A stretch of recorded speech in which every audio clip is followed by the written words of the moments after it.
الحمد لله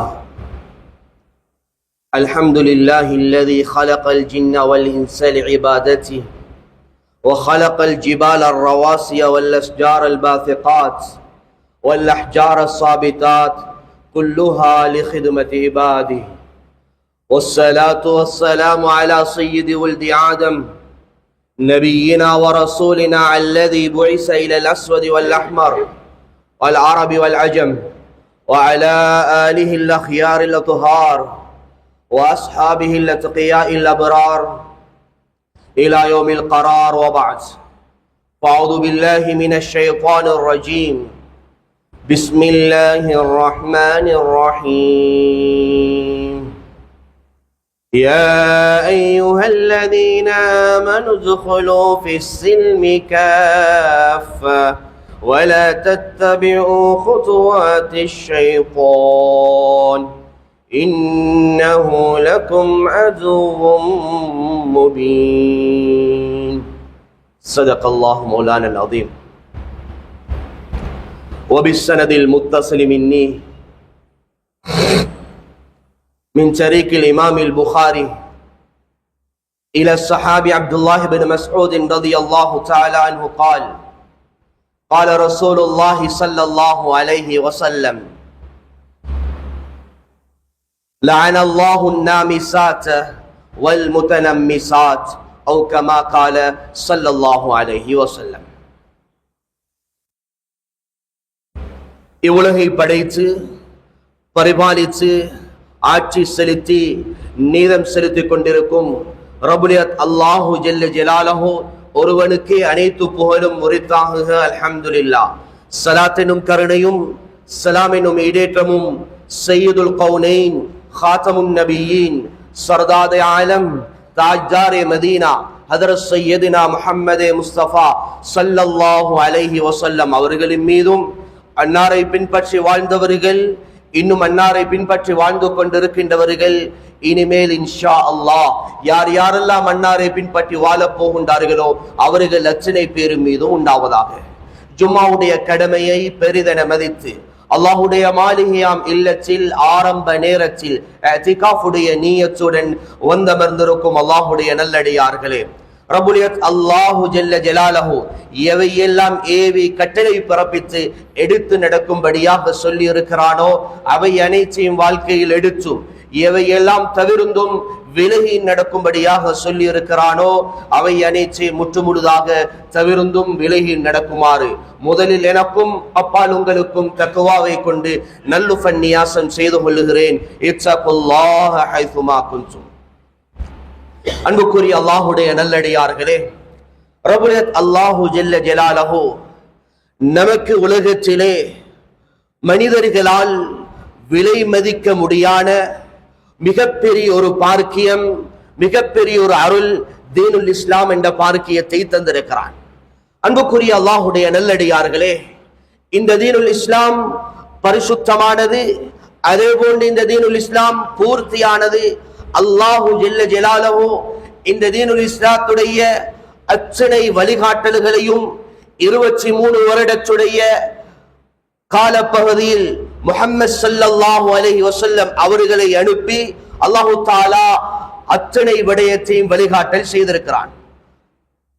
முஹம்மது ஸல்லல்லாஹு அலைஹி வஸல்லம் அவர்கள் ஒரு மனிதனுடைய வாழ்க்கையுடைய எல்லா கட்டத்துக்குமான முழு வழிகாட்டலையும் செய்துவிட்டு ஹிஜ்ரி 10வது ஆண்டு முழு உலகத்துடைய மகாநாட்டிலே அல்லாஹு தஆலா ஸல்லல்லாஹு அலைஹி வஸல்லம் அவர்களுக்கு பிரகடனம் செய்ய வைத்தான். அல் யௌம அக்மல்து லகும் தீனகும். இன்றைய நாளில் இந்த மார்க்கம் பூர்த்தியாக்கப்பட்டு விட்டது, இந்த மார்க்கம் முழுமை அடைந்து விட்டது என்பதாக அல்லாஹு தஆலா அந்த உலக மாநாட்டில் பிரகடனம் செய்து வைத்தான். அன்புக்குரிய அல்லாஹுடைய நல்லடியார்களே, மார்க்கத்தை அல்லாஹு தஆலா பூர்த்தி செய்து அதனுடைய வழிகாட்டலை பூர்த்தி செய்து முஃமின்களாகிய எங்களை பார்த்து சொல்லுகிறான், யா அய்யுஹல்லதீன ஆமனூ, ஏ ஈமான் கொண்டவர்களே, உதுஹுலு ஃபிஸ்ஸில்மி காஃபா, இந்த தீனுல் இஸ்லாம் இது பூர்த்தியாக்கப்பட்ட மார்க்கம். எனவே நீங்கள் தீனுல் இஸ்லாத்திலே முழுமையாக நுழைந்து கொள்ளுங்கள் என்பதாக எங்களை பார்த்து கட்டளை இடுகிறான். எனவே அன்புக்குரிய அல்லாஹ்வுடைய நல்லடியார்களே, ஒரு மனிதனுடைய வாழ்க்கையில் அவன் முகம் கொடுக்கக்கூடிய அத்தனை கட்டங்களுக்கும் அத்தனை தருணங்களுக்கும் தீனுல் இஸ்லாத்தில் வழிகாட்டல் இருக்கிறது. அதிலே அல்லாஹு தஆலா முன்மாதிரியை வைத்திருக்கிறான் முஹம்மது ஸல்லல்லாஹு அலைஹி வஸல்லம் அவர்களுடைய வாழ்க்கையின் ஊடாக. எனவே அன்புக்குரிய அல்லாஹ்வுடைய நல்லடியார்களே, ஒரு மனிதன் அவருடைய ஒரு முஸ்லிமை பொறுத்தவரையில் அவருடைய வாழ்க்கையில் அவருடைய மார்க்கம், அவருடைய கலாச்சாரம், அவருடைய நாகரீகம், இது அத்தனையும் அவனுக்கு மார்க்கம் தான். முஸ்லிமை பொறுத்தவரையில் கலாச்சாரம் வேறு, நாகரீகம் வேறு, அவருடைய மார்க்கம் வேறு என்பது கிடையாது. அன்புக்குரிய அல்லாஹ்வுடைய நல்லடியார்களே, ஏனென்றால் அத்தனையுடைய வழிகாட்டலும் செய்யப்பட்டிருக்கிறது. இது மனிதனுடைய இபாதத்துக்கள், வணக்க வழிபாடுகளில் மாத்திரமல்ல ஒரு முஸ்லிமுக்கு வழிகாட்டல். அன்புக்குரிய அல்லாஹ்வுடைய நல்லடியார்களே, முகம் கொடுக்கக்கூடிய எல்லா தருணங்களுக்கும் இஸ்லாத்திலே வழிகாட்டல் இருக்கிறது. இதனால் ஒரு முஸ்லிம் அவனுக்கு கலாச்சார நாகரீக பிச்சை ஏனைய மதத்தினூடாகவோ ஏனைய மார்க்கங்களூடாகவோ எடுக்க தேவையில்லை. அன்புக்குரிய அல்லாஹ்வுடைய நல்லடியார்களே, இதனால் ஒரு முஸ்லிம் எல்லா விதத்திலும் தனித்துவம் மிக்கவனாகத்தான் திகழ்வான். அவனுடைய அத்தனை காரியமும் ஷரியத்துக்கு உட்பட்டதாக தனித்துவம் மிக்கதாகத்தான் அன்புக்குரிய அல்லாஹ்வுடைய நல்லடியார்களே இஸ்லாத்துடைய வழிகாட்டல்கள். ஒரு இடத்திலும் மனிதன் ஒப்பாகிவிடக் கூடாது என்பதற்கு முஹம்மது ஸல்லல்லாஹு அலைஹி வஸல்லமுடைய வாழ்க்கையில் எத்தனையோ விடயங்கள் இருக்கிறது. அன்பார்ந்த அல்லாஹ்வுடைய நல்லடியார்களே, முஹர்ரத்துடைய மாதத்துடைய அந்த ஆஷுராவுடைய தாஷுராவுடைய நோன்பு, இந்த நோன்பு ஒரு இபாதா. இந்த இபாதத்தில் கூட ஒரு முஸ்லிம் அந்நிய மதத்துக்கோ ஏனையவர்களுக்கு ஒப்பாகிவிடக் கூடாது என்பதற்காக வேண்டி முஹம்மது ஸல்லல்லாஹு அலைஹி வஸல்லம் என்ன சொன்னார்கள்? 9ஐயும் சேர்த்து பிடியுங்கள். அவர்கள் 10வது நாள் என நோன்பு பிடிக்கிறார்கள். நாங்கள் அவர்களுக்கு மாற்றம் செய்ய வேண்டியவர்கள், எந்த ஒரு விதத்திலும் நாம் அவர்களுக்கு ஒப்பாக மாட்டோம். எனவே 9ஐயும் சேர்த்து பிடியுங்கள் என்பதாக அந்த சந்தர்ப்பத்தில் சொன்னார்கள். அதே போன்று அன்புக்குரிய அல்லாஹ்வுடைய நல்லடியார்களே, நமக்கு அஸருக்கு பிறகு அதே போன்று அன்பார்ந்த அல்லாஹ்வுடைய நல்லடியார்களே சுபஹுக்கு பிறகுள்ள நேரத்தில் இபாதத் செய்வது, தொழுவது ரசூல் ஸல்லல்லாஹு அலைஹி வஸல்லம் அவர்கள் தடுத்தார்கள். சொன்னார்கள், லா துஸல்லு ஹீன தக்ருபு ஷம்ஸி வ ஹீன தத்லுஹா. சூரியன் உதயமாக கூடிய நேரத்திலும் சூரியன் மறையக்கூடிய அந்த நேரத்திலும் நீங்கள் தொழாதீர்கள் என்பதாக தடுத்தார்கள். ஏனென்றால் அன்பார்ந்தவர்களே, சூரியனை வணங்கக்கூடியவர்கள் அந்த 2 நேரத்திலும் சூரிய நமஸ்காரம் செய்யக்கூடிய நேரம். எனவே அந்த நேரத்தில் நாம் இபாதத் செய்ய மாட்டோம். நாமும் அந்த நேரத்தில் இபாதத் செய்து அவர்களுக்கு ஒப்பாக இடவிட மாட்டோம். நாம் அவர்களுக்கு மாற்றம் செய்வோம். எனவே அந்த நேரத்தில் நீங்கள் தொழாதீர்கள் என்பதாக முஹம்மது ஸல்லல்லாஹு அலைஹி வஸல்லம் அவர்கள் சொன்னார்கள். அன்புக்குரிய அல்லாஹ்வுடைய நல்லடியார்களே, இது இபாதத்துக்கள் மாத்திரமல்ல, இது ஒரு மனிதனுடைய வாழ்க்கையில் உடை, நடை, பாவனை அத்தனையிலும் முஹம்மது ஸல்லல்லாஹு அலைஹி வஸல்லமுடைய வழிகாட்டல் இருக்கிறது. எனவே அன்பார்ந்தவர்களே, நமக்கு ஷரீஅத், நமக்கு கலாச்சாரம், நமக்கு நாகரீகம், இது எல்லாம் மார்க்கத்துடைய வழிகாட்டல். ஏனையவர்களை போன்று நமக்கு கலாச்சாரம் வேறு, மார்க்கம் வேறு, நாகரிகம் வேறு கிடையாது. அன்பார்ந்தவர்களே, நமக்கு தீனுல் இஸ்லாம் அத்தனையும் பூர்த்தி செய்து வழிகாட்டல் செய்திருக்கிறது. எனவே ஒரு மனிதனுடைய வாழ்க்கையில் அவன் வெளிரங்கமாக ஒரு முஸ்லிம் என்ற அந்த தனித்துவத்தை அடையாளப்படுத்தக்கூடியவைகளை ஒரு மனிதனுடைய வெளித்தோற்றத்தில் பார்க்கும் பொழுது அன்பார்ந்தவர்களே 3 விடயமாக தொகுக்கலாம். ஒரு மனிதனுடைய வெளித்தோற்றம் அவருடைய இஸ்லாமிய தனித்துவத்தை முடிவு செய்யக்கூடியது. ஒன்று அவனுடைய ஆடை, இன்னொன்று அவனுடைய முடி, இன்னொன்று அவனுடைய ஆபரணங்கள். அன்புக்குரிய அல்லாஹ்வுடைய நல்லடியார்களே, இது வெளித்தோற்ற ரீதியாக அவருடைய இஸ்லாமிய தனித்துவம், இஸ்லாமிய கலாச்சாரம், நாகரீகம், இது அத்தனையும் அடையாளமிடக்கூடிய, அது அத்தனையும் முடிவு செய்யக்கூடிய ஒன்றாக ஒரு மனிதனுடைய வெளித்தோற்றத்தில் இந்த 3 பகுதியிலையும் பார்க்கலாம். எனவே அன்புக்குரிய அல்லாஹ்வுடைய நல்லடியார்களே, அந்த வகையில் ஒரு முஸ்லிமுடைய ஆடையை பற்றி அந்த குர்ஆன் இவ்வாறு பேசி இருக்கிறது. இது மனிதனுடைய ஒரு முஸ்லிமை தனித்துவப்படுத்தக்கூடிய அவருடைய வெளித்தோற்றத்தில் உள்ள மிகப்பெரிய ஒரு பங்கு செலுத்தக்கூடியதுதான் அவருடைய ஆடை. அல்லாஹு தஆலா திரு குர்ஆனிலே அதை பற்றி பேசும் பொழுது அல்லாஹ் சொல்லுகிறான், யா பனி ஆதம் கத் அன்ஸல்னா அலைக்கும் லிபாஸன் யுவாரி சௌஆத்திக்கும் வரீஷா. அல்லாஹு தஆலா திரு குர்ஆனிலே சொல்றான், ஏ ஆதமுடைய மனிதர்களே, உங்களுக்கு நாங்கள் தான் ஆடையை இறக்கி வைத்தோம். அன்பார்ந்தவர்களே, மனிதர்களுக்கு ஆடை என்ற ஒன்றை இஸ்லாம் தான் அறிமுகப்படுத்தியது. அல்லாஹ் குர்ஆன்ல சொல்றான், நாங்க தான் இறக்கி வைத்திருக்கிறோம் என்பதாக. எனவே அந்த ஆடை எவ்வாறு அமைய வேண்டும் என்பதை குர்ஆனுடைய வசனம் தொடராக பேசும் பொழுது அல்லாஹ் தஆலா என்ன சொல்லுகிறான்? யுவாரி சௌஆதிகும் வரிஷா. அது முதலாவது ஆடை என்றால் அன்பார்ந்தவர்களே, அதற்குரிய வரை விளக்கணம் ஃபகஹாக்களும் முஃபஸ்ஸிரூன்களும் இந்த ஆயத்துக்கு கீழால மிக தெளிவாக பேசி இருக்கிறார்கள். யுவாரி சௌஆதிகும், முதலாவது உமது ஔரத்தை மறைக்கக்கூடியதாக இருக்க வேண்டும். அன்பார்ந்த அல்லாஹ்வுடைய நல்லடியார்களே, மறைவிடத்தை மறைக்கக்கூடியதுதான் ஆடை. மறைவிடம் என்று வரும் பொழுது ஆணுக்கு ஒரு மறைவிடம், பெண்ணுக்கு ஒரு மறைவிடம். அதே போன்று ஒரு பெண்ணுடைய ஔரத் வேறு, ஆணுடைய ஔரத் வேறு. ஒரு ஆண் மக்களுக்கு மத்தியில அவனுக்கு ஒரு ஔரத் இருக்கிறது, அவனுடைய தனிமையுடன் மனைவிக்கு இடத்திலே அவனுக்கு ஒரு ஔரத் இருக்கிறது. இவையெல்லாம் ஃபிக்ஹ் மிக தெளிவாக பேசி இருக்கிறது. அன்புக்குரிய அல்லாஹ்வுடைய நல்லடியார்களே, அந்த வகையில் ஒரு ஆணுடைய மக்களுக்கு மத்தியில் இருக்கக்கூடிய ஔரத், அவனுடைய தொப்புள், முழங்கால், இந்த ரெண்டுக்கும் மத்தியில் உள்ள பகுதி அவன் முழுமையாக மறைத்தாக வேண்டும். யுவாரி சௌஆதிகும், அவனுடைய ஔரத்தை மறைக்கக்கூடியதுதான் ஆடை என்பதாக குர்ஆன் பேசுகிறது. அன்புக்குரிய அல்லாஹ்வுடைய நல்லடியார்களே, இந்த பகுதி மறைக்கப்பட இல்லை என்றால், இந்த பகுதியில ஏதாவது ஒரு பகுதி வெளிப்படும் என்றால் அவன் ஹராத்தை செய்தவனாக ஆகிவிடும். அன்புக்குரிய அல்லாஹ்வுடைய நல்லடியார்களே, இதனூடாக இந்த பகுதி தொப்புள், அதே போன்று முழங்காலுக்கு இடைப்பட்ட இந்த பகுதி முழுமையாக மறைக்கப்பட வேண்டும். ஒரு மனிதன், ஒரு முஸ்லிம் மக்களுக்கு மத்தியில் அவன் வெளியே வரும் பொழுது அன்பார்ந்த அல்லாஹ்வுடைய நல்லடியார்களே, இதுதான் அவனுடைய தனித்துவம். அதுக்கு மாற்றமாக அவன் ஷார்ட் உடுப்பான் என்றால், அவன் அரைக்கால் சட்டை உடுப்பான் என்று சொன்னால், அவன் இஸ்லாமிய ஷரியத்தை மீறி இஸ்லாத்துடைய தனித்துவத்தை இல்லாமலாக்கிய அழிச்ச ஒருவனாக கருதப்படுவான். அன்புக்குரிய அல்லாஹ்வுடைய நல்லடியார்களே, ரசூலுல்லாஹி ஸல்லல்லாஹு அலைஹி வஸல்லம் அவர்கள் பாதையில் நடந்து செல்லுகிறார்கள். அவருமோ கட்ட கலிசன், ஷார்ட் எடுத்திருக்கிறார். இவரை பார்த்த நேரத்தில் சொன்னார்கள், கத்தி ஃபக்தக் ஃபஇன்னல் ஃபக்த ஔரா. உனது அதாவது தொடையை மறைத்துக்கொள், உனது அந்த பகுதி எல்லாம் முட்டுக்கால் வரைக்கும் உள்ள பகுதி அது ஔரத், மறைக்கப்பட வேண்டிய பகுதி என்பதாக சொன்னார்கள். எனவே அன்புக்குரிய அல்லாஹ்வுடைய நல்லடியார்களே, அது ஒரு ஆண் மகன் அவன் பருவ வயதை அடைந்ததற்கு பிறகு இஸ்லாத்துடைய அத்தனை தனித்துவங்களும் அவனால் பேணப்பட வேண்டும். நான் விளையாடுகிறேன், எனவே விளையாட்டுக்காக வேண்டி நான் ஷார்ட் எடுக்கிறேன், ஷரியத் அனுமதிக்கல. அப்படி அவனுக்கு தேவையாக இருந்தால் அவன் என்ன செய்யலாம்? 3 கோட் எடுத்துக் கொள்ளலாம், முட்டுக்கால் பகுதியை மறைக்கக்கூடிய அந்த கலிசன். அன்பார்ந்த அல்லாஹ்வுடைய நல்லடியார்களே, அதுக்கு மாற்றமாக அவன் அவனுடைய ஔரத்தை திறந்து கொண்டு இஸ்லாத்துக்கும் ஷரியத்துடைய தனித்துவத்தையும் அவன் மீறி எந்த விளையாட்டு விளையாடலாம், எந்த விளையாட்டிலே சாதனை படைக்கலாம். அன்பார்ந்தது, அது அல்லாஹ்வை கோபப்படுத்திய ஒரு சாதனையாக, அது ஷரியத்தை கொச்சைப்படுத்திய இஸ்லாத்துடைய தனித்துவத்தை இழந்த ஒரு சாதனையாக அமையும் என்பதிலே சந்தேகம் கிடையாது. அன்புக்குரிய அல்லாஹ்வுடைய நல்லடியார்களே, இந்த சந்தர்ப்பத்தில் நாம் எமது தனித்துவத்தை, எமது அநேகமான வாலிபர்கள் அதாவது உலகம் காட்டியது நாகரீகம் என்பதாக இன்று இழக்கிறார்கள். அவர்கள் போடக்கூடிய அந்த நீட்ட டவுசர், அதுல இன்று ஒரு ஃபேஷனாக அந்த ஓட்டைகள், அந்த துவாரங்கள் இருக்கிறது. அன்பார்ந்த அல்லாஹ்வுடைய நல்லடியார்களே, சேட்டர் அவர்கள் சொல்லுகிறார்கள், இது அதாவது மறைக்கப்பட வேண்டிய பகுதியுமே ஏன் இங்க பிஞ்சிருக்குன்னு சொன்னா அவங்க பெருமையாக சொல்லிக் கொள்றாங்க, விழுந்து பிஞ்சு என்று. என்பதாக.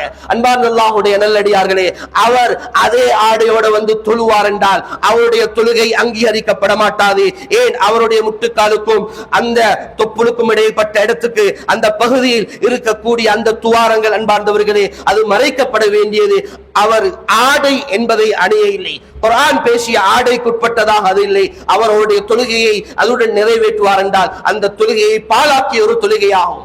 அதே நேரத்தில் அன்பார்ந்தவர்களே, பலர்கள் அவர்கள் உடுக்கக்கூடிய அந்த ஆடை என்ன நடக்கிறது என்றால் அவருக்கு நல்லாக தெரியும். தொழுகைக்கு வந்து ருக்கூக்கும் சுஜூதுக்கும் போகக்கூடிய நேரத்தில் அங்க ருக்கூல சுஜூதுல அவருடைய பிற்பகுதி, அதாவது அவருடைய தொப்புளுக்கு நேரால் பின்பகுதியில் உள்ள அந்த பகுதி வெளியாகிறது என்று அவர் அதை மறைத்து தொழுகிறார். அன்பார்ந்தவர்களே, அது மறைக்கப்பட வேண்டியது முழுமையாக அவர் மறைத்து அப்படியே தொழுகையில இழுத்துட்டு தொழுதனால் அவருடைய தொழுகை அங்கீகரிக்கப்படுவதாக ஆகி விடாது. ஏன்? அவருக்கு தெரிகிறது, மாறாக நான் ருக்குவுக்கு போறதுனால, சுஜூதுக்கு போகிறதுனால என்னுடைய அந்த பின்பகுதிகள் அப்படியே அவருக்கு வெளியே வந்து விடுகிறார். எனவே அன்பார்ந்தவர்களே, இது இஸ்லாம், இவைகள் மிக தெளிவாக ஷரியத் வழிகாட்டி இருக்கிறது. ஆகவே இந்த ஷரியத்துடைய இந்த விடயங்கள் நாம் பேணாததனால் இன்றைக்கு நாம் சீரழிவுகளை சந்திப்பது மட்டும் இல்லாமல் அன்புக்குரிய அல்லாஹ்வுடைய நல்லடியார்களே, நாம் எமது இபாதத்துக்களையும் பாழாக்கி விடுகிறோம்.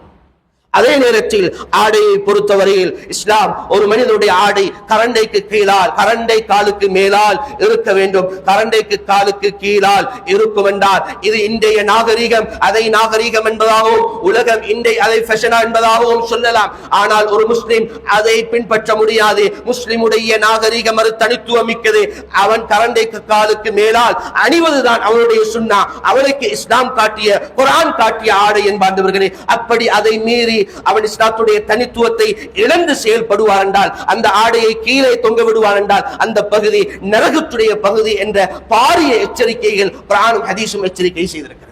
அன்புக்குரிய அல்லாஹ்வுடைய நல்லடியார்களே, அதே போன்றுதான் இமாம் நவவி ரஹ்மத்துல்லாஹி அவர்கள் ஆடையுடைய வரை விளக்கணமாக பேசும் பொழுது மஜ்மூஇலே சொல்லுகிறார்கள், ஒருவர் தொழுகைக்கு வரக்கூடிய ஒருவர் அவருடைய தொழுகையிலே அணிந்து வரக்கூடிய அந்த ஆடைகள், அந்த ஆடைகளிலே உருவப்படங்கள் அல்லது ஏனைய அதாவது எழுத்துக்கள் எழுதப்பட்டு அவைகள் ஏனையவர்களை ஈடுபடுத்தும் என்றால், தொழுகையில் இருக்கும் பொழுது அவருடைய அந்த ஆடையில் இருக்கக்கூடியவைகளை வாசிப்பதற்கும் மற்றவர்களை வேற சோழிகை சிந்தனையை வேறு பக்கம் திசை திருக்கக்கூடியதாக ஆகிவிடுவார் என்று சொன்னால், இவர் மக்ரூவை செய்தவராக, வெறுக்கத்தக்க ஒரு செயலை செய்தவராக தொழுகையில் ஈடுபட்டிருக்கிறார் என்பதை இமாம் நவவி ரஹ்மத்துல்லாஹி அவர்கள் தெளிவுபடுத்துகிறார்கள். எனவே அன்புக்குரிய அல்லாஹ்வுடைய நல்லடியார்களே, இதனால தான் குர்ஆன் மிக தெளிவாக இன்னொரு ஆயத்தில் யா பனி ஆதம் ஹுது ஸீனதகும் இன்த குல்லி மஸ்ஜித், ஏ ஆதமுடைய மக்களே, ஒவ்வொரு மஸ்ஜிதுக்கும் நீங்கள் ஒரு ஆடையிலே அலங்காரத்தை எடுத்துக் கொள்ளுங்கள். தொழுகைக்கு வருவதற்கு என்பதாக அன்பார்ந்தவர்களே, அதுக்கென்று அலங்காரமாக முழுமையாக தன்னை ஒழுக்கமாக மறைக்கக்கூடிய ஆடை. ஒரு மனிதனுடைய ஔரத், அதாவது தொப்புளுக்கும் முழங்காலுக்கும் மத்தியில தானே என்பதாக இவர் ஸ்திரீ கோட்டை உடுத்திட்டு தொழுகைக்கு வரமாட்டார். குர்ஆன் எனவே அதை வேறையாக பேசி இருக்கிறது. அந்த ஆடையோட இவர் திருமண வீட்டுக்கு போவாரா? இவர் டவுனுக்கு போவாரா? அன்பார்ந்த அல்லாஹ்வுடைய நல்லடியார்களே, எனவே தயவு செய்து இஸ்லாமிய ஷரியத்தை நாம் எந்த சந்தர்ப்பத்திலும் நாம் விட்டுவிடக் கூடாது. அதை விட்டுவிட்டு நாங்க போகக்கூடிய எந்த பயணமாக இருக்கலாம், எந்த விளையாட்டாக இருக்கலாம், அன்பார்ந்தவர்களே, அதிலே நமக்கு நலவை கொண்டு வந்து சேர்க்காது. இது ஒரு மனிதனுடைய வெளிரங்க ரீதியாக அவருடைய தனித்துவத்தை அடையாளப்படுத்தக்கூடியதான் ஆடை. அதே போன்று அன்புக்குரிய அல்லாஹ்வுடைய நல்லடியார்களே, ஒரு மனிதனுடைய வெளிரங்க ரீதியாக தனித்துவத்தை, இஸ்லாமிய தனித்துவத்தை அடையாளப்படுத்தக்கூடியது அவனுடைய முடி. ஒரு மனிதனுடைய உடம்புல பல பகுதிகளும் முடிகள் முளைக்கிறது. அன்பார்ந்த அல்லாஹ்வுடைய நல்லடியார்களே, இஸ்லாம் தலையுடைய முடி வரை, அன்பார்ந்தவர்களை கீழுள்ள முடிகள் வரைக்கும் ஒவ்வொன்றுக்கும் சட்டம் ஷரியத் பேசி இருக்கிறது, அவைகளை தெளிவுபடுத்தி இருக்கிறது. அந்த முடிகள் இந்த முறையில் பராமரிப்பது கொண்டுதான், இந்த சுன்னாவை அதிலே நிறைவேற்றுவது கொண்டுதான் உமது தனித்துவம், உமது நாகரீகம், உமது கலாச்சாரம் என்பதாக. அன்புக்குரிய அல்லாஹ்வுடைய நல்லடியார்களே, அதிலே இன்றைக்கு எவ்வளவு சமூகம் அந்நிய கலாச்சாரத்துக்கு அந்த முடியை கத்தரிப்பதிலே, வெட்டுவதிலே அடிமையாக்கப்பட்டிருப்பதில் மிக பயங்கரமான ஒன்றாக ரசூல் ஸல்லல்லாஹு அலைஹி வஸல்லம் சொன்னார்கள், அனில் கஸா. புகாரி முஸ்லிமுடைய ரிவாயத் அன்பார்ந்தவர்களே, அதாவது முடி வெட்டும் பொழுது முடியுடைய அரைவாசியை வலித்து விட்டு மேலுள்ள பகுதியை மாத்திரம் அப்படியே விட்டு விடுவது, இதை நபி அவர்கள் தடுத்தார்கள். அன்பார்ந்தவர்களே, இந்த அதாவது முடிவெட்டும் இந்த முறை ஹராமாக்கப்பட்ட, மார்க்கம் தடுத்த, இவர் இந்த நேரமெல்லாம் இப்படியாக ஒரு பகுதியை வலித்துவிட்டு மேலுள்ள முடியை வைத்துக் கொண்டிருப்பாரோ, இருக்கும் காலமெல்லாம் அவர் ஹராத்தை செய்தவராக, பாவத்தை செய்தவராக அவருக்கு பாவம் எழுதப்பட்டுக் கொண்டிருக்கும் என்பதை மறந்துவிடக் கூடாது. அன்புக்குரிய அல்லாஹ்வுடைய நல்லடியார்களே, அதை அடுத்து அப்படியே தலையுடைய முடிக்கு கீழால் இருக்கக்கூடிய ஒருவருடைய முடிதான் அவருடைய 2 புருவங்களுடைய முடி. அன்புக்குரிய அல்லாஹ்வுடைய நல்லடியார்களே, இன்றைக்கு வாலிபர்களுக்கு மத்தியில எந்த அளவுக்கு யூத கலாச்சாரத்துக்கும் அந்நிய கலாச்சாரத்துக்கும் எங்களுடைய சமூகம் அடிமையாக்கப்பட்டு எமது தனித்துவத்தை இழந்து விடுகிறார்கள் என்றால், அந்த புருவத்தை இப்படியாக ஒன்று வெட்டி விடுகிறார்கள். ஹராம். அன்பார்ந்தவர்களே, இஸ்லாம் இதை பற்றி பேசும் பொழுது ரசூலுல்லாஹி ஸல்லல்லாஹு அலைஹி வஸல்லம் மிக தெளிவாக சொன்ன ஹதீஸ் புகாரியிலே முஸ்லிமிலே பதிவு செய்யப்பட்டிருக்கிறது. நபி அவர்கள் சொன்னார்கள், லஅனல்லாஹு நாமிசாத வல் முத்தனம்மிசாத். ரசூலுல்லாஹ் சொன்னாங்க, அல்லாஹ் ஷஃபிக்கிறான், அவர்களுக்கு நாசம் உண்டாகட்டும். யாரெல்லாம் அதாவது புருவத்தை இப்படி வெட்டி விடுகிறார்களோ, அது ஆணாக இருந்தாலும் சரி, அது பெண்ணாக இருந்தாலும் சரி, ரெண்டு சாராருக்கும் சாபம். அதில் இன்னொரு சாரார் யார் அந்த புருவத்தை வெட்டி விடுகிறார்களோ அவர்களுக்கும் நாசம் உண்டாகட்டும் என்பதாக தெளிவான ஹதீஸிலே அன்பார்ந்தவர்களை பதுவா செய்யப்பட்டிருக்கிறது. இன்றைக்கு அதை வெட்டிட்டு அது செலூன்ல கொஞ்சம் வெட்டிப்பட்டிருச்சு என்பதாக பெருமையாக சொல்லிக் கொள்கிறார்கள். அன்பார்ந்தல்லாஹுடைய நல்லடியார்களே, இவர் அந்த புருவத்தை ஒரு ஆணாக இருக்கலாம், பெண்ணாக இருக்கலாம், அந்த புருவத்தை இப்படியாக கொஞ்சமோ அல்லது பெண்கள் அந்த புருவங்களை ஒவ்வொரு பகுதிகளை ஷேப் பண்ணி அதை மெல்லிசாகவும் அதை அழகுபடுத்துறதுக்கு அன்பார்ந்தவர்களே இஸ்லாம் அனுமதிக்க இல்லை. ஒவ்வொருத்தருக்கும் அல்லாஹ் வைத்திருக்கிறது, அது இயற்கையான ஒரு அழகில் உள்ளது. யூதர்கள் இன்றைக்கு அதை அதை மெல்லிசாக வைத்தால் அழகு என்பதாக காட்டி ஹராத்தை செய்ய வைப்பது மட்டுமில்லாமல் அல்லாஹ் ரசூலுடைய பதுவாவுக்கு உட்பட்டவர்களாக இருக்கிறார்கள். எந்த பெண் செலூனிலே போய் அந்த முடிகளை ஷேப் பண்ணுவார்களோ அவர்களுக்கு பதுவா மட்டும் இல்லாமல் ஷேப் பண்ணி விடக்கூடியவர்களும் பதுவா. அவர்கள் அந்த முடியை அப்படியாக ஷேப் பண்ணி அந்த புருவத்தை வைக்கும் காலமெல்லாம் சாபம் அவர்களுக்கு வந்து கொண்டே இருக்கும். அவர்கள் சாபத்துடன் இருக்கிறார்கள், பதுவாவுடன் இருக்கிறார்கள். எனவே அன்பார்ந்தவர்களே, அன்புக்குரிய பெற்றோர்களே, எமது அதாவது பெண்களை, எமது மனைவிமார், எமது குமரி பிள்ளைகள் அவர்கள் செலூனுக்கு போகிறார்களா? இஸ்லாம் அதாவது அழகுபடுத்துவதற்கு ஷரியத்துடைய வரைமுறையோட பேணுவதற்கு அனுமதிகள் வழங்கி இருக்கிறது. ஒரு பெண் தாண்ட அழகா காட்ட வேண்டிய இடம் அது கணவனுக்கு முன்னாடி. கணவனுக்கு அழகா காட்டுறதுக்கு ஷரியத் முறைகளை அன்பார்ந்தவர்களை காட்டி இருக்கிறது. அதை இல்லாமல் அழகுபடுத்தி ஊருக்கும் உலகத்துக்கும் அதை ஸ்டேட்டஸ் போட்டு காட்டுவதற்கல்ல. அன்பார்ந்தவர்களே, இன்றைய சமூகத்துடைய நாகரீகம், இஸ்லாத்துடைய கலாச்சாரம் அதாவது எந்த அளவுக்கு கீழ்மட்டத்துக்கு தள்ளப்பட்டிருக்கிறதா, என பெண்கள் தன்னை அழகுபடுத்தி அவர்கள் என்ன செய்கிறார்கள்? இணையதளங்களிலே அவர்கள் தன்னை பதிவிடுகிறார்கள். கணவன் மனைவியாக அதிலே அவர்கள் கட்டித்தனமாக செய்து கொள்கிறார்கள், முகத்தை மாத்திரம் மறைத்து. அப்ப முகம் மட்டும் அன்பார்ந்தவர்களை மறைக்கப்பட வேண்டியது. அடுத்து உடம்புடைய பகுதி எல்லாம் ஹார்ட்வேர்ல வாங்கின பகுதிகளாம். அன்பார்ந்தல்லாஹுடைய நல்லடியார்களே, மிக தெளிவாக விளங்க வேண்டும். ஷரியத் அதாவது ஒரு பெண்ணுடைய ஔரத்தை மிக தெளிவாக பேசி இருக்கிறது. இதனாலதான் இன்றைக்கு கலாச்சாரம் சீரழிஞ்சி, பெண்கள் சீரழிஞ்சி அன்பார்ந்தவர்களே பாரிய பாவத்தின் பக்கமும் சீரழிவிற்கும் பக்கம் தள்ளப்பட்டிருக்கிறது. ஆக மிக தெளிவாக விளங்க வேண்டும். புருவத்தை வெட்டுவது, அதை வலிப்பது, அதை ஷேப் பண்ணுவது, இது அத்தனையும் ஷரியத் தடுத்த தெளிவான ஹதீஸுடைய பேசப்பட்டது.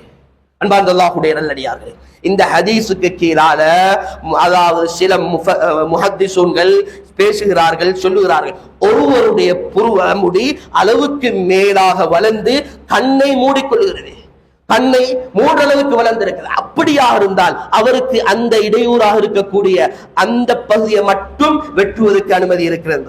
இது இல்லாம அன்பார்ந்தவர்களே அதை ஷேப் பண்றதுக்கோ, அதை இன்றைக்கு வாலிபர்கள் ஒரு பகுதி அப்படி வெட்டி போடுவதோ, எல்லோரும் யாரெல்லாம் இந்த செயல்களிலே தன்னை ஈடுபடுத்தி இருக்கிறார்களோ, அது ஆணாக இருந்தாலும் பெண்ணாக இருந்தாலும் ஒவ்வொருத்தரும் நினைத்துக் கொள்ளுங்கள், அல்லாஹ் ரசூலுடைய சாபத்துடன் நான் இருக்கிறோம். அது வாழ்க்கையில் ஒரு முறைதான் செய்தா இருந்தாலும் அதற்கு தௌபா செய்வோம். அதை விட்டு அன்பார்ந்தவர்களை தன்னை பாதுகாத்து மீண்டு வருவோம். அதே போன்று முடிகளிலே இஸ்லாம் பேசி இருக்கக்கூடிய அடுத்த பகுதிதான் அன்பார்ந்தவர்களே புருவத்தை அடுத்து ஒவ்வொருவருடைய ஒரு முஸ்லிமுடைய வெளிரங்க தோட்டத்தில் அவருடைய தனித்துவத்தை நிர்ணயிக்கக்கூடிய முடி அவருடைய மீசை முடி, மீசை அதே போல அவருடைய தாடி. இந்த ரெண்டையும் மிக தெளிவாக ஹதீஸ் பேசி இருக்கிறது. ரசூல் ஸல்லல்லாஹு அலைஹி வஸல்லம் அவங்க சொன்ன ஹதீஸ் புகாரி ஷரீஃபிலே பதிவு செய்யப்பட்டிருக்கிறது. காலிஃபுல் முஷ்ரிகீன, அதாவது முஸ்லிம் அல்லாத இணை வைப்பாளர்களுக்கு மாறு செய்து விடுங்கள். உமக்கென்று நமக்கென்று தனித்துவம் இருக்கிறது, நமக்கென்று ஒரு கலாச்சாரம் இருக்கிறது. அவர்கள் தான் மீசையை வளர்ப்பது அவர்களுடைய கலாச்சாரம், தாடியை வலிப்பது அவர்களுடைய கலாச்சாரம். எனவே அதை நீங்கள் பின்பற்றி விடாதீர்கள். அந்த ரெண்டை விட்டு உங்களை பாதுகாத்து மீசையை கத்தரிங்கள். ஒவ்வொரு முஸ்லிமுக்கும் மீசையை கத்தரிப்பது சுன்னா. அன்பார்ந்தவர்களே, தாடியை அப்படியே வளர விடுவது. ஒருவர் தாடியை வலிப்பார் என்றால் அவருடைய காலையிலே அவர் தாடியை வலித்து விட்டு வெளியே செல்லுகிறார் என்றால் அன்பார்ந்தல்லாஹுடைய நல்லடியார்களே அவர் ஹராத்தை செய்தவராக, அல்லாஹ் ரசூலுடைய பகைமையை சம்பாதித்தவராகத்தான் அவர் அன்றைய தினத்தில் விட்டு வெளியாகிறார். எனவே அன்புக்குரிய அல்லாஹ்வுடைய நல்லடியார்களே, ஒரு முஸ்லிமை அடையாளப்படுத்தக்கூடியதான் அவருடைய சுன்னத்தான அந்த தாடி. அதே போன்று இன்றைக்கு என்ன நடந்திருக்கிறதா, தாடியை வைத்து விடுகிறார்கள், மீசையை வளர்க்கிறார்கள். அந்நிய கலாச்சாரத்துக்கு அடிமையாகி மீச வளர்ந்து அது அதாவது மிக பெரிதாக அந்த மீசையாகி அன்பார்ந்தவர்களே யூதனுக்கும் காபிருக்கும் ஒப்பான நிலைமைக்கு தள்ளப்படுகிறார். எப்ப ஒரு கூட்டத்துக்கு ஒப்பாகுவார்களோ அவர்கள் ஹராத்தை செய்த பாவத்தை அடைவார்கள் என்பது ஃபுகஹாக்களுடைய மிக தெளிவு. இந்த விடயத்தை அல்லாமா நவவி ரஹ்மத்துல்லாஹ் ஷரஹ் முஹத்தபிலையும் அதே போன்று இப்னு ஹஜர் ஹைத்தமி ரஹ்மத்துல்லாஹ் தன்னுடைய துஹ்ஃபத்துல் முஹ்தாஜ் என்ற கிதாபுகளிலும் தெளிவுபடுத்தி இருக்கிறாங்க. எனவே அன்புக்குரிய அல்லாஹ்வுடைய நல்லடியார்களே, சுன்னத்தான தாடியை அதை வளரவிட்டு ஒரு முஸ்லிம் என்ற அந்த அடையாளத்தையும் அந்த தனித்துவத்தையும் பேணுவோம். அதே நேரத்தில் அன்புக்குரிய அல்லாஹ்வுடைய நல்லடியார்களே, ஒரு முஸ்லிமுடைய தனித்துவம் இழக்கப்படக்கூடிய இன்னொரு பகுதி தான் அவருடைய முடியோடு சம்பந்தப்பட்ட பகுதியில கருப்பு சாயம் பூசுவது. ஷரியத் இதுக்கு எந்த ரீதியிலையும் கருப்பிலே ஒருவர் சாயம் பூசுவதற்கு அனுமதிக்க இல்லை. அதுக்கு மாற்றமாக அன்பார்ந்தவர்களே, அவர் கருப்பு சாயமல்லாக மரதோண்டி போன்று அதை போன்றும் இன்னும் ஏன இலைகளுடைய அந்த பதார்த்தத்தை வைத்து அவருடைய முடியை வேற நிறத்துக்கு நரைத்தால் மாற்றிக்கொள்ள முடியும். அவர் கருப்பு நிறத்துடைய அந்த சாயத்தை பூசுவார் என்றால் அவருடைய அந்த நரைத்த முடிகளுக்கு மேலால் அன்பார்ந்த அல்லாஹ்வுடைய நல்லடியார்களே, அவர் அவருடைய எத்தனையோ இபாதத்துகளை கூட பாழாக்கி விடுவார். ஆக இந்த விடயத்தை மிக கவனம் எடுக்க வேண்டி இருக்குது. யாருக்கு பூசலாம்? அதே போல பெண்களோடு இது சம்பந்தப்பட்ட அன்பார்ந்த அல்லாஹ்வுடைய நல்லடியார்களே, இதுல மிக முக்கியமான ஒரு விடயம் இன்றைக்கு சமூகத்துல, அதாவது அந்த யூத கிறிஸ்தவர்களின் ஊடாகவும் அந்நிய கலாச்சாரத்தினூடாகவும் முடியை வாலிபர்களுக்கு அந்த முடியை அரைவாசி ஏற்கனவே சொன்னதை போல ஹராமான அந்த கட் அரைவாசி வலித்து அரைவாசி மேலே வைத்துவிட்டு அதுக்கு அதாவது ஒவ்வொரு நிறத்துல சாயத்தை பூசுகிறார்கள். அன்பார்ந்தவர்களே, இந்த சாயம் தெளிவாக இந்த ஹதீஸுக்கு கீழால எழுதுறாங்க, இது காஃபிர்களுக்கு ஒப்பாகக்கூடிய செயல், காஃபிருக்கு ஒப்பாகக்கூடிய செயல். எனவே அவர்களுக்கு ஒப்பாகக்கூடிய செயலை யார் செய்வாரோ அவர் ஹராத்தை செய்தவராக, மன் தஷப்பஹ பிகௌமின் ஃபஹுவ மின்ஹும் இந்த ஹதீஸ், யார் ஒரு கூட்டத்துக்கு ஒப்பாகுவாரோ அவர் அந்த கூட்டத்தை சேர்ந்தவராக ஆகிவிடுவார். எனவே அன்பார்ந்தவர்களே, வாலிபர்களே, அதே போன்று வாலிப யுவதிகளே, சலூன்ல இப்படி எல்லாம் அதாவது எல்லாரும் செய்கிறார்கள், அவர்கள் இப்படி கலரை மாற்றி இருக்கிறார்கள். அந்த சலூனுக்கு போனதுக்கு பின்னாடி அவர்கள் சொல்ல முடியும், ஏன் நீங்க பூச முடியாது, எத்தனையோ முஸ்லீம்கள் பூசிக்கொண்டு போறாங்க என்பதா? அவங்க அப்படித்தான் சொல்லி அவர்களுடைய வியாபாரத்தை செய்ய பார்ப்பார். எத்தனையோ முஸ்லீம் செய்ததுனால் அது ஹலாலாக முடியாது, அது மார்க்கமாக இஸ்லாமிய கலாச்சாரமாக இஸ்லாமிய தனித்துவமாக ஆக முடியாது என்பதை மிக தெளிவாக. எனவே அன்புக்குரியவர்களே, பெற்றோர்களே, நாம் எமது அதாவது பெண்களை இந்த விடயங்களிலே சம்பந்தப்படும் பொழுது ஷரியத்துடைய வரையறை, ஷரியத்துடைய முறைகளை பேணுவதிலே உலமாக்களை அணுகி அதனுடைய முறைகளை கேட்டு அந்த முறைப்படி செய்வதிலே கவனம் செலுத்துவோம். அதே போன்று ஒரு முஸ்லிமுடைய வாழ்க்கையில் அவனுடைய தனித்துவம் பாதுகாக்கப்படக்கூடிய அடுத்த பகுதிதான் ஆபரணங்களுடைய பகுதி. ஒரு முஸ்லிமுடைய ஆபரணங்களுடைய பகுதி. அன்பார்ந்த அல்லாஹ்வுடைய நல்லடியார்களே, ஆண்களை பொறுத்தவரையில் ஒரு ஆண் தன்னை ஒரு முஸ்லிமான ஒரு ஆண் என்பதாக சமூகத்துக்கு மத்தியில் அடையாளம் காணுவதற்கு ஆபரணத்தில் தங்கத்தில எந்த ரீதியிலும் அவனுக்கு அனுமதி கிடையாது. தங்கமான எந்த ஒரு ஆபரணமும் அவனுக்கு போடுவதற்கு அனுமதி கிடையாது. அது தங்கம் பூசப்பட்ட ஒரு வச்சாக இருந்தாலும் சரி, இஸ்லாத்துல அதுக்கு அனுமதி கிடையாது. அப்படி அவர் அதை செய்வார் என்றால் ஹராத்தை செய்த ஒரு பாவியாக ஆகுவார். அப்படியாக இருந்தால் ஒரு முஸ்லிமுக்கு ஆபரணங்களில் எது ஹலாலாக்கப்பட்டது, அவருடைய ஷரியத், அவருடைய கலாச்சாரம், அவருடைய தனித்துவம் எது என்றால் அன்பார்ந்த அல்லாஹ்வுடைய நல்லடியார்களே, அவனுக்கு வெறுமனே ஒரு வெள்ளியால் உள்ள ஒரு மோதிரம் மாத்திரமே அணிய முடியும். இந்த வெள்ளியால் உள்ள மோதிரம், இந்த மோதிரத்துடைய விடயத்தில் ஃபிக்ஹிலே அல்லாமா இப்னு ஹஜர் ஹைத்தமி ரஹ்மத்துல்லாஹ் துஹ்ஃபத்துல் முஹ்தாஜில பல சட்டங்களை மோதிரம் அணிவது சம்பந்தமாக தெளிவுபடுத்துறாங்க. ஒரு மோதிரம் தான் அவனுக்கு வெள்ளியால் அணிய முடியும். அப்படியாக இருந்தால் ஒருவர் அவர் என்ன செய்ய, வெள்ளி மாலை போட்டிருக்கிறார், வெள்ளி பேஸ்லெட் போட்டிருக்கிறார், அல்லது வேற வெள்ளி அல்லாத வேறொரு பேஸ்லெட்டோ அதாவது வேற ஏதாவது இரும்பு மாலையோ போட்டிருந்தாலும் அது அவருக்கு ஹராம். அவர்களுடைய விடயத்தில் அன்பார்ந்த அல்லாஹ்வுடைய நல்லடியார்களே, ரசூல் ஸல்லல்லாஹு அலைஹி வஸல்லம் சொன்னார்கள், லஅனல்லாஹுல் முத்தஷப்பிஹீன மினர் ரிஜாலி பின் நிசா, அல்லாஹு தாலாவுடைய சாபம் உண்டாகட்டும். யாரெல்லாம் ஆண்கள் இருந்து பெண்களுக்கு ஒப்பாகிறாரோ, பெண்களுக்கு தான் மாலை, பெண்களுக்கு தான் காப்பு, பெண்களுக்கு தான் காப்பு, பெண்களுக்கு தான் அன்பார்ந்தவர்களை பேஸ்லெட், இது அவர் பெண்களை போன்று யார் அணிவாரோ அவர்களுக்கு சாபம் உண்டாகட்டும் என்று ஹதீஸுடைய தெளிவான கருத்து. அன்பார்ந்தவர்களே, நாம் தெரியாம வெள்ளியினுடைய மாலை போட்டிருக்கலாம். வெள்ளி அதாவது ஆபரணங்கள் மோதிர தவிர நாம கையில பேஸ்லெட் போட்டிருக்கலாம். அன்பார்ந்தவர்களே, மிக தெளிவாக விளங்கிக் கொள்ளணும், இது ஷரியத் தடுத்த பாவம். இந்த சந்தர்ப்பத்தில் இவருக்கு அல்லாஹ் ரசூலுடைய சாபம் உண்டாகும், அதை அணிந்திருக்கும் காலம் எல்லாம் என்பதை இந்த ஹதீஸை வைத்து விளங்கிக் கொள்ளலாம். எனவே அன்புக்குரிய அல்லாஹுடைய நல்லடியார்களே, அப்படியாக இருந்தால் வெள்ளி மோதிரத்தை தவிர வேற எந்தொன்றும் அணிய முடியாது.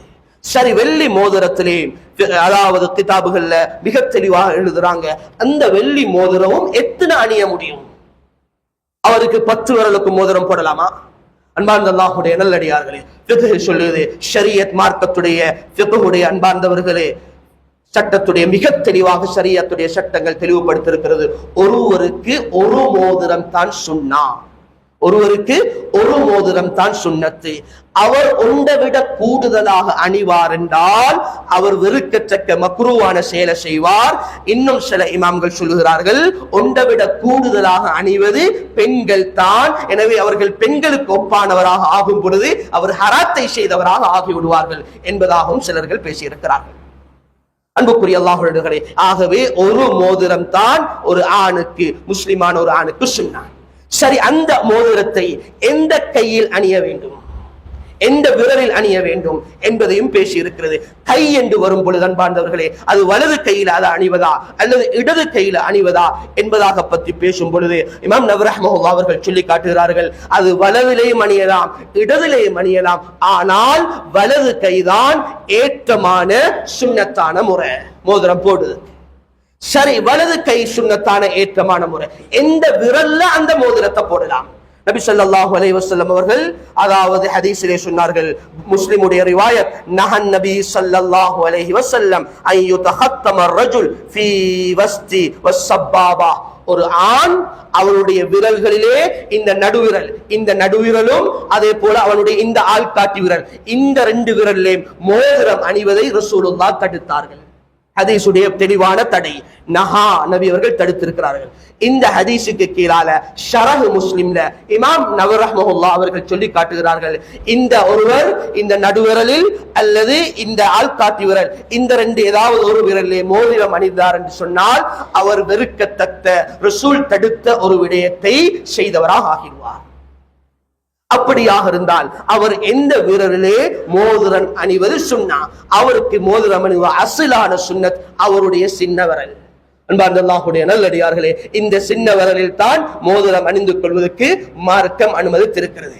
அதே நேரத்தில் அதுதான் அசில் சுன்னத்தான முறை, இதிலையும் அவர்களுக்கு அணிந்து கொள்ளலாம், அடுத்த விரலை தடை கிடையாது.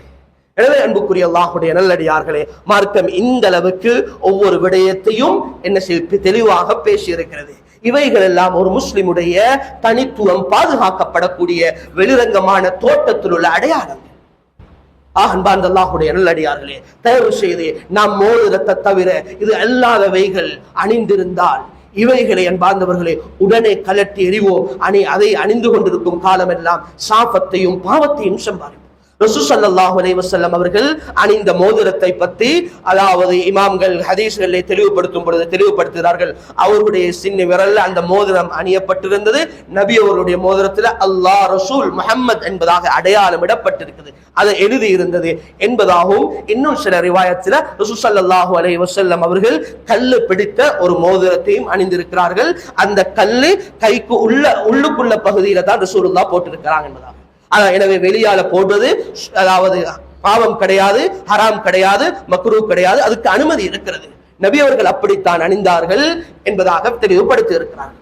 அன்புக்குரிய அல்லாஹ்வுடைய நல்லடியார்களே, இந்த அளவுக்கு ஷரீஅத்தில ஒவ்வொரு விடயத்தையும் மிக தெளிவாக பேசி இருக்கத்தக்க அன்பார்ந்தவர்களே, நானும் நீங்களும் வேறு எந்த ஒரு கலாச்சாரத்தையோ வேறுவர்களுடைய மதத்துடைய முன்மாதிரியோ எடுக்க வேண்டிய அவசியம் நமக்கு கிடையாது. எனவே இஸ்லாத்துடைய தனித்துவத்தை பாதுகாக்கிறதுக்கு எமது மார்க்கம் பாதுகாக்கப்படணும் என்பதற்காக வேண்டித்தான் இந்த நாட்டுடைய முன்னோர்கள், இந்த நாட்டுடைய முன்னே சமூகம் அல்லாஹ் அவர்களுக்கு ரஹ்மத் செய்ய வேண்டும். அவர்கள் அன்பார்ந்தவர்களே முஸ்லிம் பர்சனல் லா, இஸ்லாமிய தனியார் சட்டம் என்பதை உருவாக்கி அந்த தனியார் சட்டம் முஸ்லிம்களுக்கு அமுல்படுத்தப்பட்டுக் கொண்டிருக்கிறது.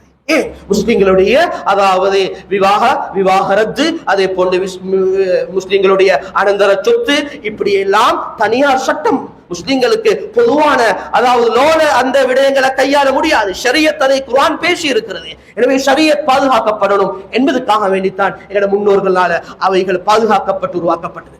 அதே போன்று எமது கலாச்சாரம் ஷரியத் மட்டும் இல்ல, கலாச்சாரம் பாதுகாக்கப்படணும் என்பதற்காக வேண்டித்தான் எங்களுடைய முன்னோர்கள் முஸ்லிம்களுக்கு என்று தனியார் இஸ்லாமிய பாடசாலை, முஸ்லிம் பாடசாலை என்பதாக அன்பார்ந்தவர்களே அவர்களால் உருவாக்கப்பட்டதே எங்களுடைய முஸ்லிம்களுடைய கலாச்சாரத்தை பாதுகாக்க வேண்டும்.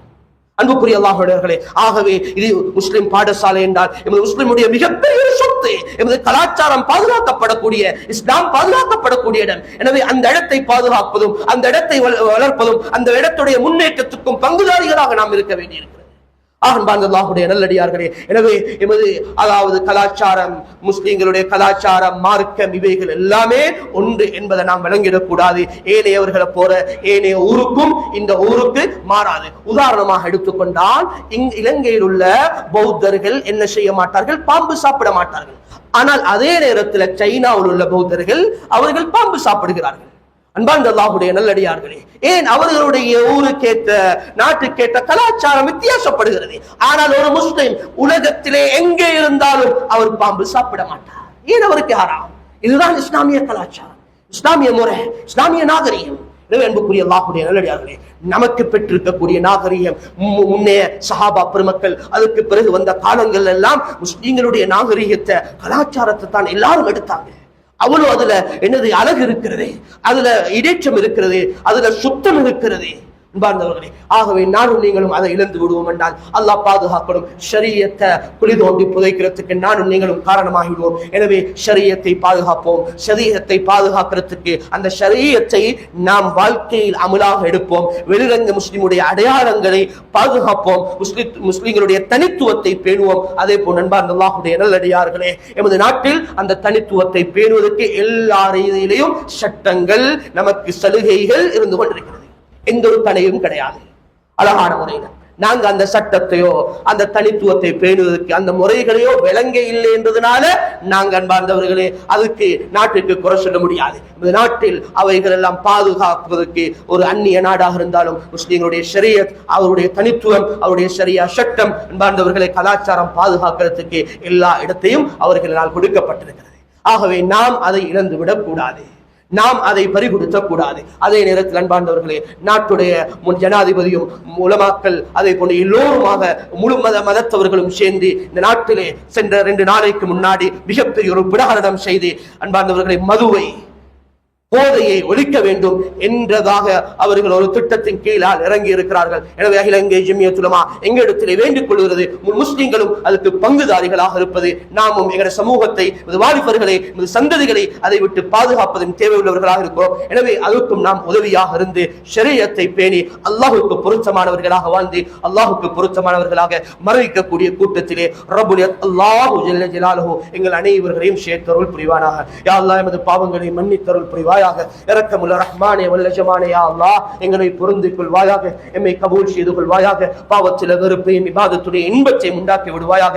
இரக்கமுள்ள ரஹ்மானே, முழுமையான ஷரியத்தை பேணியவர்களாக ஆக்கியருள் புரிவாயாக. இஸ்லாத்துடைய தனித்துவத்தை பாதுகாக்கக்கூடிய கூட்டத்திலே எங்களை சேர்த்தருள் புரிவாயாக. இரக்கமுள்ள ரஹ்மானே, யா அல்லாஹ் எமது வியாபாரங்கள்ல பரக்கத்தையும் செழிப்பையும் உண்டாக்கி விடுவாயாக. ஹராத்தை விட்டு, வட்டியை விட்டு, பொய்யை விட்டு, ஏமாற்றத்தை விட்டு எங்கள் எல்லோரையும் பாதுகாத்து விடுவாயாக. இரக்கமுள்ள ரஹ்மானே வல்ல ஜமானே, குறிப்பாக எமது இந்த ஊரை யா அல்லாஹ் தீனுடைய மறுமலர்ச்சி உள்ள ஊராக ஆக்கி விடுவாயாக. இரக்கமுள்ள ரஹ்மானே, முழு உலகத்துக்கும் ஒரு முன்மாதிரியான ஊராக ஆக்கி விடுவாயாக. இரக்கமுள்ள ரஹ்மானே, யா அல்லாஹ் எமது ஊரில் உள்ள அனைவர்களையும் ஷரியத்துடைய தனித்துவத்தை பேணியவர்களுடைய கூட்டத்திலே சேர்த்தருள் புரிவாயாக. எங்களை யார் யாரெல்லாம் நோயாளிகளாக இருக்கிறார்களோ அத்தனை நோயாளிகளுக்கும் பூர்த்தியான ஷிஃபாவை ஏற்படுத்தி விடுவாயாக. இரக்கமுள்ள ரஹ்மானே, அதே நேரத்தில் எமது சகோதரர்கள் மீண்டும் மீண்டும் அந்த பலஸ்தீனுடைய மண்ணிலே தாக்கப்படுகிறார்கள். ரஹ்மானே, நேற்றைய தினத்தில் 163 பேர் கொல்லப்பட்டு ஷஹீதாக்கப்பட்டிருக்கிறார்கள். ரஹ்மானே வல்ல ஜமானே, அந்த மக்களை நீ பொருந்திக் கொள்வாயாக. அந்த மக்களுக்கு ஈடேற்றத்தை கொடுப்பாயாக. அவருடைய தேவைகளை பூர்த்தி செய்து கொடுப்பாயாக.